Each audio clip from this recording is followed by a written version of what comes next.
নমস্কার বন্ধুরা, গ্রিন বুল মানি ইউটিউব চ্যানেলে আপনাকে স্বাগতম।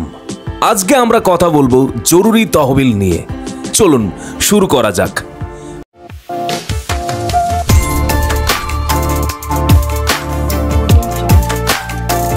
জরুরি তহবিল হলো এমন একটি সঞ্চিত অর্থের ভাণ্ডার যা অপ্রত্যাশিত খরচ বা আর্থিক সংকটের মোকাবিলা করার জন্য আলাদা করে রাখা হয়।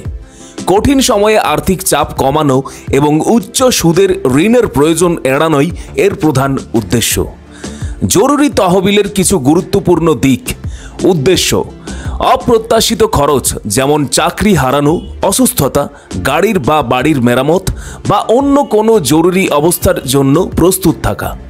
প্রয়োজনীয়তা: আর্থিক স্থিতিশীলতা বজায় রাখা, মানসিক চাপ কমানো, উচ্চ সুদের ঋণ নেওয়া এড়ানো, আর্থিক সিদ্ধান্ত গ্রহণের ক্ষেত্রে নমনীয়তা আনা, দীর্ঘমেয়াদী সঞ্চয় এবং বিনিয়োগ রক্ষা করা।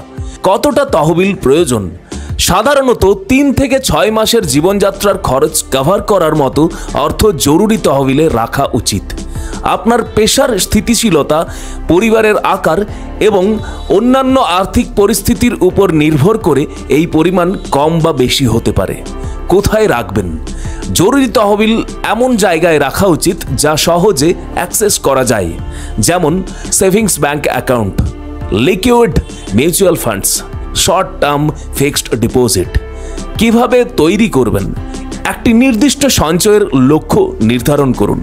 ছোট করে শুরু করুন এবং ধীরে ধীরে জমার পরিমাণ বাড়ান। নিয়মিতভাবে আপনার আয় থেকে একটি অংশ জরুরি তহবিলে সরিয়ে রাখুন। স্বয়ংক্রিয় স্থানান্তর সেট করা একটি ভালো উপায়। অপ্রত্যাশিত অর্থ যেমন বোনাস বা ট্যাক্স ফেরত পেলে তা জরুরি তহবিলে যোগ করুন। আপনার বাজেট পর্যালোচনা করুন এবং দেখুন কোথায় খরচ কমিয়ে জরুরি তহবিলের জন্য বেশি অর্থ সঞ্চয় করা যায়। কখন ব্যবহার করবেন? শুধুমাত্র সত্যিকারের জরুরি পরিস্থিতিতেই এই তহবিল ব্যবহার করা উচিত, যেমন চিকিৎসা সংক্রান্ত জরুরি অবস্থা, চাকরি হারানো বা আয়ের উৎস বন্ধ হয়ে যাওয়া, বাড়ি বা গাড়ির বড় ধরনের মেরামত যা অপ্রত্যাশিত, অন্য কোনো অপ্রত্যাশিত আর্থিক সংকট যা আপনার স্বাভাবিক জীবনযাত্রাকে ব্যাহত করে। জরুরি তহবিল তৈরি করা আর্থিক পরিকল্পনার একটি অপরিহার্য অংশ। এটি আপনাকে অপ্রত্যাশিত আর্থিক ধাক্কা সামলাতে এবং একটি সুরক্ষিত আর্থিক ভবিষ্যৎ গড়তে সাহায্য করবে। আমাদের ইউটিউব চ্যানেলের প্রত্যেকটা ভিডিও ভালো লেগে থাকলে অবশ্যই আমাদের ভিডিওগুলোকে লাইক করবেন এবং অবশ্যই কমেন্ট করতে ভুলবেন না। Thank you.